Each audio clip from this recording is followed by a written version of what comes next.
Hello again. Hello again. We're going to talk about the table saw and some other things about wood in our wood shop here. First off, talking about dust masks. This is a 3M 8210, which is for particulates, not for fumes or anything like that, but for particulates. It's good for keeping out wood sawdust, plastic sawdust, metal dusts, and finer powders like that. You got to wear it properly. It's got 2 straps on it.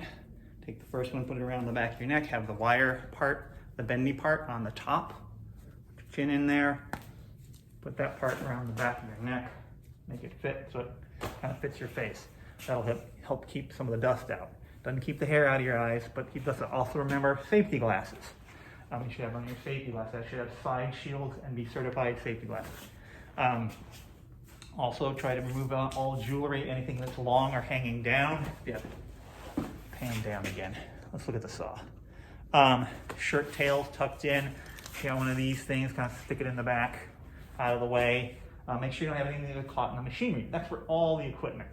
Generally, you want to not have anything hanging down. Even like long sleeves, roll them up and get them out of the way. Make sure that you're not going to get anything caught in the machine. So, a couple of things about, general things about wood. Most of the wood we're going to be using in the class, I shouldn't say most, the pieces we're going to use for this project that we're working on are going to be like this.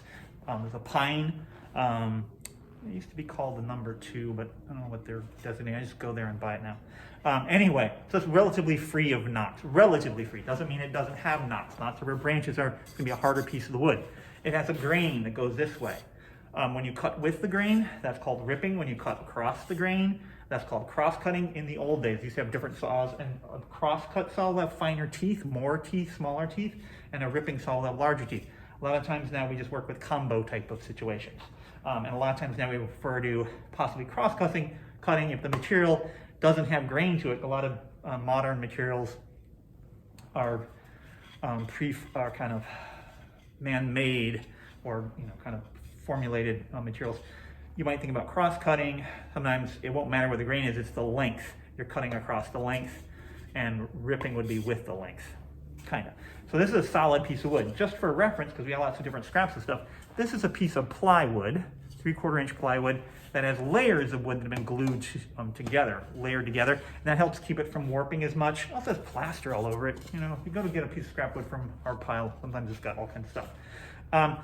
This has a lot of glues in it. The reason we don't use this for our first project is because when we cut it up, it's a lot easier to cut and sand. It's a lot less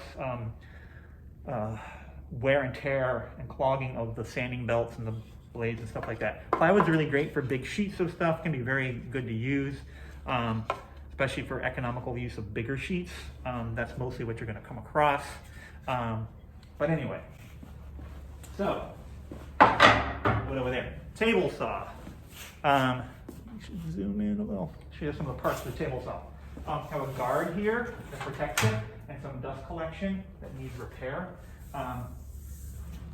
And a table, hence the table saw name. There's a crank right here in the front. I can crank this up, and you can see the blade start coming up. The machine is off. You wouldn't put your fingers next to the blade when it's working. I'm going to move you a little bit closer so you can see. So there's the blade coming up. And I really don't need the blade anymore. This is my thickness of wood.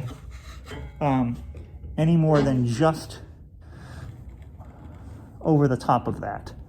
You can just see it just above that. Look at it that way. You can see it from there. So we don't need the blade up higher than it needs to be. That way, in case there's an accident, we have less of ourself that's cut, which is always a nice feature. So, brought you down here down toward the bottom of the saw. We have a couple of different control cranks here. The one that I just turned here was the one in the front, on the front of the saw, that raised the blade. This one on the side here tilts the blade. So as I turn this, the blade will tilt at an angle. So when I turn that side crank, the blade starts to go at an angle. I get all the way to 45. We're going to leave it at 90 for what we're doing today for the demo. again on the front of the machine. Okay, we have the crank there. And when I raise it up to where I need it, I'm going to turn this knob and kind of lock it in place. It doesn't usually move around too much, but it can. On the front here, we have a couple of controls.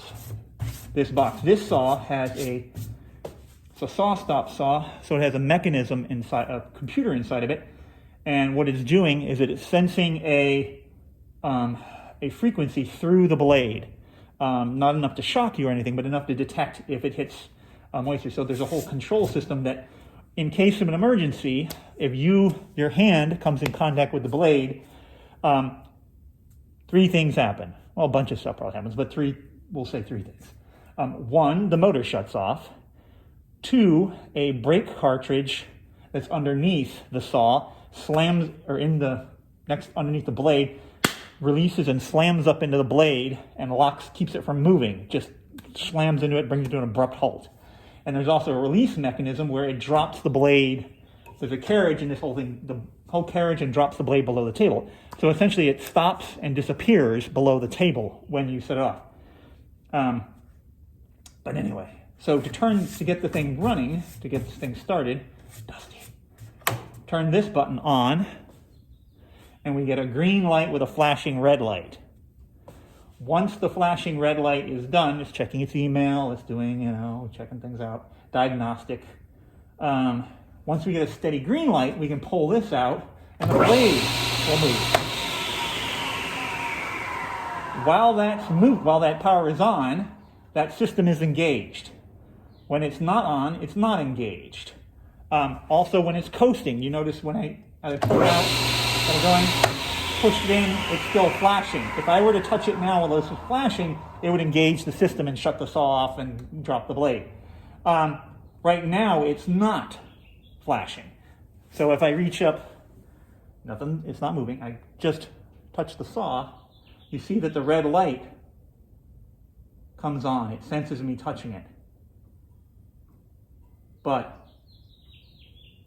Okay, so it's like a safety system. The one thing I would say about this safety system is it's like an airbag in your car. Do not rely on it. We rely on the guard. We rely on good practices. We want to keep our hands away from the blade. We use push sticks and following good practices such that you're not going to put your hands near the blade or create a situation where you would have an accident. It's great to have in case something goes wrong, but you do not want to rely on, that's not like you would take your car and slam it in a tree to see how the airbag worked. Well, hopefully not many of you. Anyway, all right, let's try it and use a saw.